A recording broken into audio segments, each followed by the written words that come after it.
Get it, boy.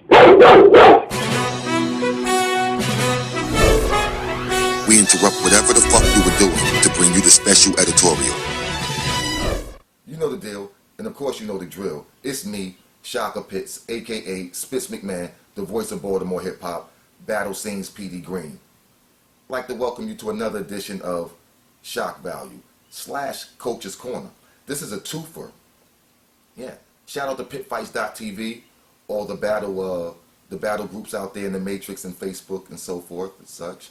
Battle Talk Radio, Battle Rap Debate Team, Unbiased, 750, Ain't Shit Crew, Queen of the Ring, WBL, and of course, Pit Fights. God bless Pit Fights and no place else. So let's get into it. Bars over everything. This was an inbox request. So he wanted to know, what did I feel about bars over everything, the term, and the way it's being used. So here's what I feel, and it's real short. Short division, to be honest. I didn't have to carry the two on this one. Bars over everything. I understand what they mean by that, or what they should be meaning by that, but no one factor or skill set is the end all be all.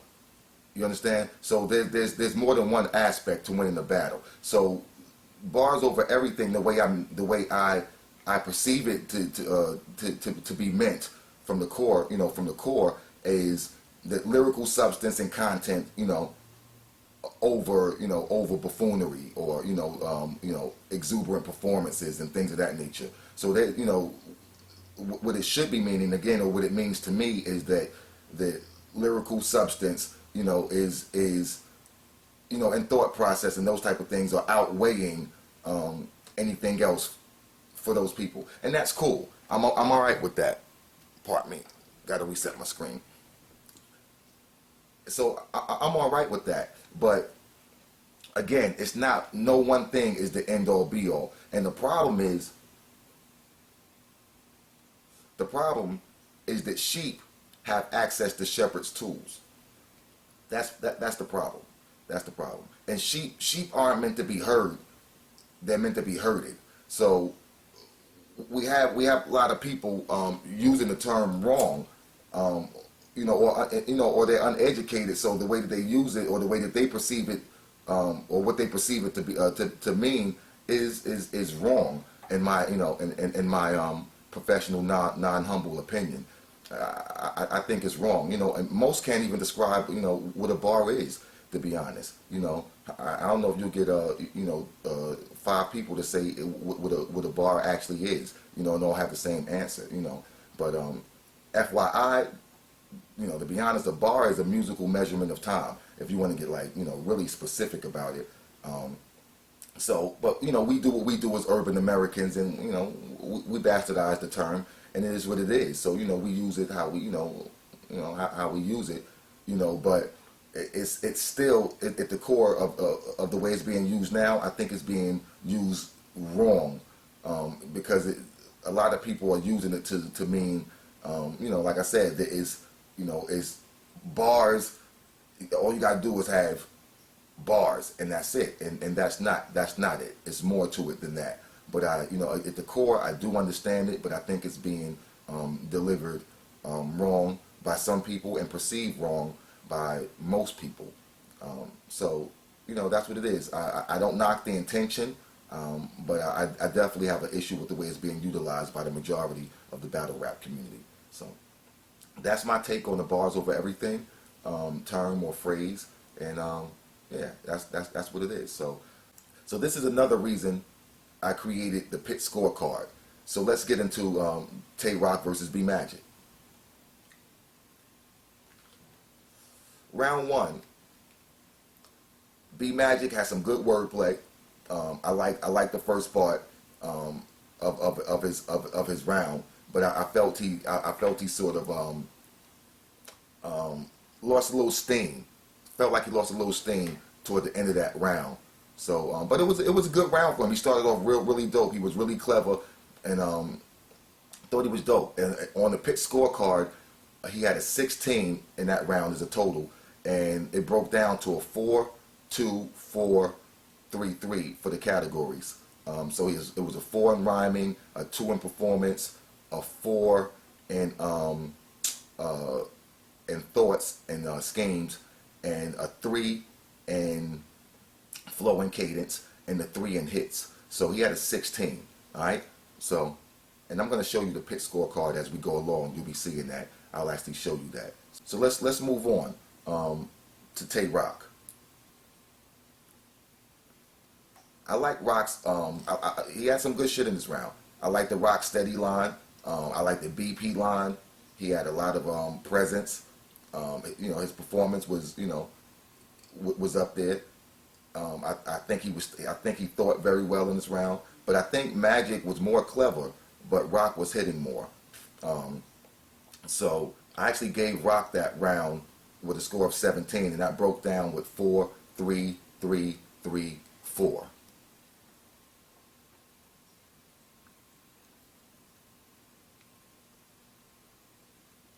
So round two, and before I say that, Magic could have actually gotten that round, could have gotten round one because he was more clever, but he just didn't because of the hits. All right, so round two, Magic. He had some dope shit in this round. He had some dope shit. I actually laughed out loud. In a few of the lines. He was really on his shit in this one. You know what I mean? Like he was in his bag for real, for real. The Gang of Bats lines was dope. He had a lot of hits. He was real clever. The Shock G line was dope. The Rushmore line was dope. And he was doing a lot of in-between hitting. And I think that's what Magic stands out with in the battle rap community as a whole. I think he does a lot of in-between hitting, and not just on the on the haymaker per se. You know what I mean? So I think his jabs are really, really, really potent. So he actually got a 19 out of in this round. And keep in mind, you can get a maximum score of 21. So Magic got a 19 in this round, and that was a 4-3-4-3-5. So he had a lot of hits. He maxed out in hits. He maxed out in thoughts and schemes. So yeah, he was on the shit in this round. I like that round. Really like that round. Now Roc came out, and you can sort of tell that Roc knew that Magic had a good round. So Roc came out, he was hitting. Roc had the Granny Smith line was nice, the flagpole line was nice, but there was some dry spots in that round. So Roc got a 16 in that round, and that was a 4-3-3-3-3. Okay, so Magic clearly got that round for me. So 16 to 19 or 19 to 16, whichever way you're looking at it. All right, but yeah, Magic got that round. So it was 1-1, one up at that point. So we're going to round three. Round three,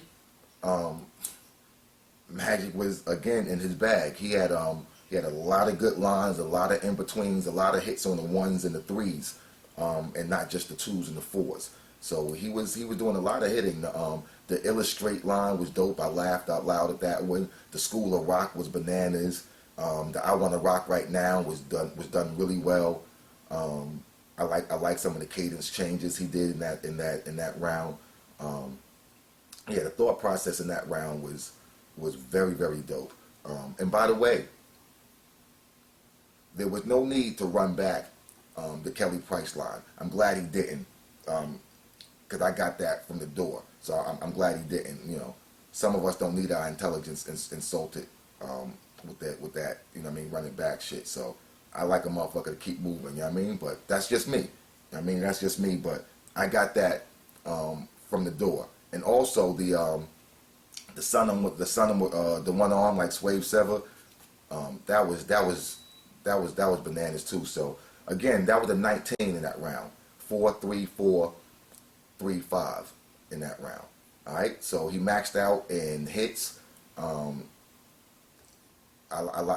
gave him I gave him maximum points in thought process as well. It was pretty much similar to to the first round, it was just, again, he was maxing out in his hits, man. And he was, I mean, not the first round, the second round rather, my bad. But he was really, really, really dope. He was just hitting in that round. So Roc came out in that round. In that round, he had some nice lines. I like the Kanye line. I like the Memphis Bleak line. I like the Conceited line. Roc had a lot of hard hits in this round. Like, what I mean, they was a lot. They was, for the most part, when Roc was hitting in this fight, they were heavy hits. I think, I think he had a lot of heavy hits in the fight in general. The Conceited line, I like that. The first one, I didn't like the second one, but I did like the first one. But the in betweens is where Magic was edging Roc out, in my opinion. It was the in betweens. Roc finishing lines were dope, but it was the in betweens that I think could have been a little better. I think that's where he edged Roc out, and Roc in this round got an 18. Very, very close round. Very, very close round. And when you look at the scorecard, you can see exactly where it breaks down, where it was, where the edge out was. Hits, man, hits, in between hits, the ones and the threes. Those, if you can hit on the ones and the threes, you're always gonna, edge out the cat a little bit more, because you're doing something when he's not doing that. You dig what I'm saying? If you're hitting a motherfucker when he's not hitting you, then you're gonna edge him out. You know what I mean? You're gonna edge him out. So that's what it was. And the overall score for that was 54, I believe, to 51. I think people were questioning Roc's ability to think on a higher level than he's been thinking on, and I think that question has been answered. To be honest, I don't think people should be questioning that from here on, because he definitely, in my opinion, he showed that he can think on a higher level. So as you can see, it was close, and you can see each round where it broke down to and how it broke down. So there you have it. Tay Roc versus B Magic. Coach's Corner. Shock value. Bars over everything. I'm Shaka Pitts. When I want your opinion, I'll give it to you. Get that goddamn camera out of my face.